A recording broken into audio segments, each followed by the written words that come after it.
What's going on, guys? Back with another video. So here we have some more information from Abacus, and this is basically issue on ownership, conservatives gain on key files. When Canadians are asked which party is best equipped to handle the issues they personally care most about, a clear pattern emerges. Cost of living, the economy, immigration, Donald Trump, climate change, yada, yada, yada. So here's the numbers here. Let me zoom in so you guys can see this better.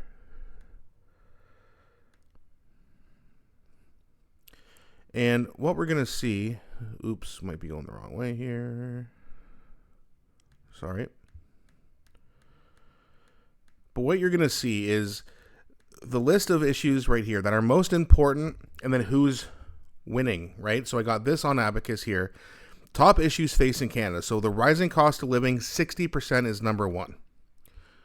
The rising cost of living right here, the Conservatives are leading by 12 points. So it's the biggest issue, and they're leading by double digits.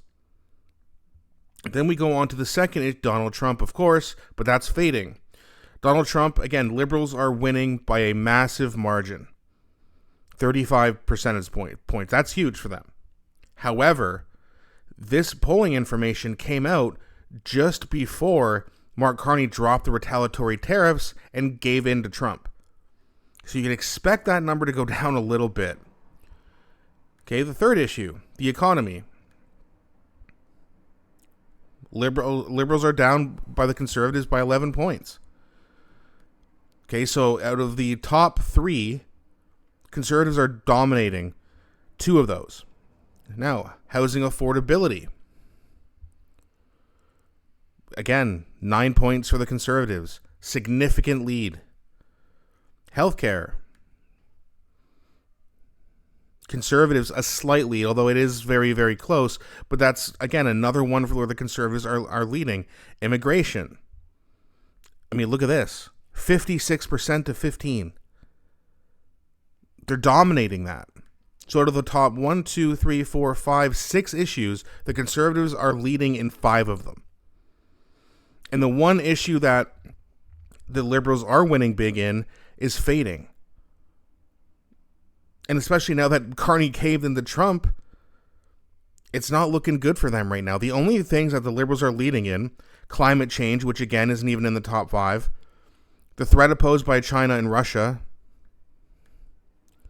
Where's that? It's not even in the top 10. So they're leading on some issues here, but of these 13, the Conservatives are winning on 8 of them. The Liberals, 4, and the NDP is leading in inequality and in poverty. Indigenous reconciliation, climate change, Chinese interference, Donald Trump, and climate change. Like that's the only things they're winning on. And they're not issues that are in the top 5. The Conservatives are dominating in most of those, everything except healthcare, where they have a slight lead only. Now, yes, you have this group over here in the gray that's unsure. Those could go either way.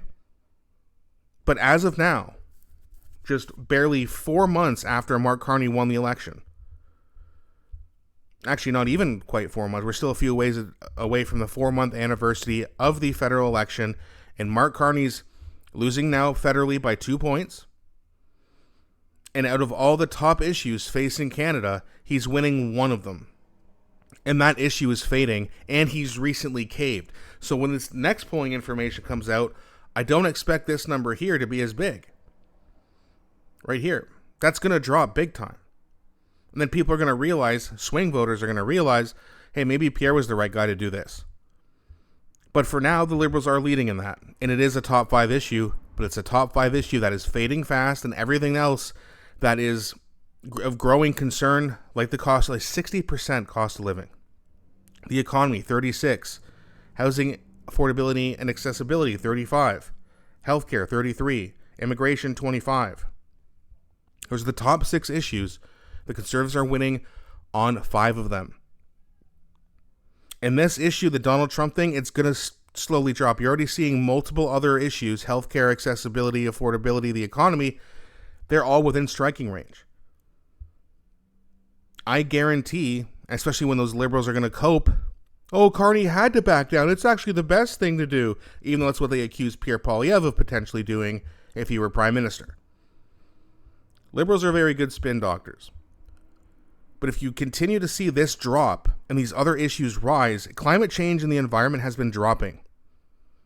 A few years ago, it was in the top 5. It's now top 7. Well, it's actually tied with 7, and crime and public safety is on the rise, job security and unemployment on the rise. And the more that worsens, climate change is going to fall out of the top 10. And yes, the Liberals are leading the way in that. I don't think they're very good at it, but people trust them more on that issue, but it's falling as in terms of its importance. Immigration, healthcare, affordability and accessibility of the economy, and cost of living, and crime, and job security are all on the rise. Donald Trump and his administration was over 50%, I believe. It's at 38 now. It's dropping, and it's dropping fast. And you look at all these things that the Conservatives are winning on. This is what Pierre Poilievre needs to continue to hammer on. Immigration, healthcare, rising cost of living, housing affordability and accessibility, crime, immigration. These are all huge issues that are worrying Canadians right now because we're seeing what's happening to our job market, to the crime rate, to the housing market, to the renting market. It's very difficult to find a job right now. And people are seeing this, and then Donald Trump, yeah, it's still an issue. It's still in second place, but barely. And Liberals are going to flip-flop on making that a top issue because Carney's back down. Swing voters are going to move over to the Conservatives. I don't know if they'll take it over in the next poll. I mean, it's a big gap. The Liberals are up at 35 points. But that's going to tighten. And you're also going to see more swing voters have buyer remorse. Remember, Liberals and Conservative voters don't win elections. Swing voters do. And the swing voters who were going for Pierre Poilievre when it was Pierre versus Justin Trudeau switched over to Mark Carney because they just default to the Liberals usually, which swing voters usually do. And they like Carney's so-called resume. And then the media glazing over him, giving him a love fest, telling people how good he is, even though he was Justin Trudeau's advisor for 5 years. It all helped him. The NDP crashing out helped him. Donald Trump, the whole tariff thing, that helped him. Okay. You threw your Hail Mary. I remember back in, November or December, the Liberals did a poll, polling their supporters, asking, hey, if Justin Trudeau was to be replaced, who would you choose? You had Freeland, Gould, LeBlanc, Guilbeault, etc., etc., etc. You know who won? Who got the best number? It was other. So no one liked any other option in the Liberal Party, so they had to bring in Mark Carney. Who are they going to bring in next time? And after the next election, if Mark Carney does lose, the guy's probably going to go back to Europe. He won't even be in Canada after that. Who do the Liberals have? Do they have a young up-and-coming star we haven't heard of yet? It's not looking good for them. And considering, and again, I don't want to say, oh, it's over and we need an election in September. We don't. That's too early. And this is one poll, right? To be fair. Things could change. Obviously, we know that Canadian voters are very fickle. They will switch their mind very quickly. We've seen it happen.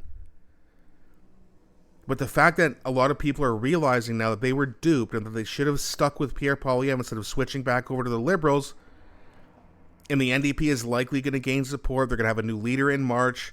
I think the Bloc will rise a little bit in Quebec. They lost some seats too that they want back. Interest rates are going up in January. That could be bad news for people. Now, could Carney turn things around and do some good things for Canada? He could. Theoretically, he could. Will he? I don't think so. I don't think that's the goal here. But he does have to turn things around relatively quickly because if he continues to lose support and the honeymoon phase is over and the Donald Trump thing goes away, what's he got left? He's even said multiple times on camera, I'm the guy who you want in a crisis. Well, if there's no crisis, he's got nothing, which means the only Hail Mary they would have left would be to create another crisis. And that's the scary part. That is also a conspiracy on my end. There's no proof of that. There's nothing I don't have any oh, what's he going to do? What kind of crisis? I don't know, but he'll do something. And that's the scary part. Because what could it be? How bad is it going to be? And are people going to get duped again? If you're easily duped, it's been a pretty bad and pathetic 5 years for you. But people don't learn. And if scaring you works, scaring you is what they're going to do. So we need to also make sure that we have our minds as sharp as possible and understand that when the Trump thing goes away and Carney's support starts to slip, they will do something to create some sort of a crisis. Don't know what that's going to be. Don't want to speculate. But they'll do something because they know fear works. But either way, let me know what you guys think of these numbers in the comments section. Please do not be shy. And again, please don't forget to like and subscribe, as it really does help grow the channel. Thanks for watching, and I'll be back shortly with a new one.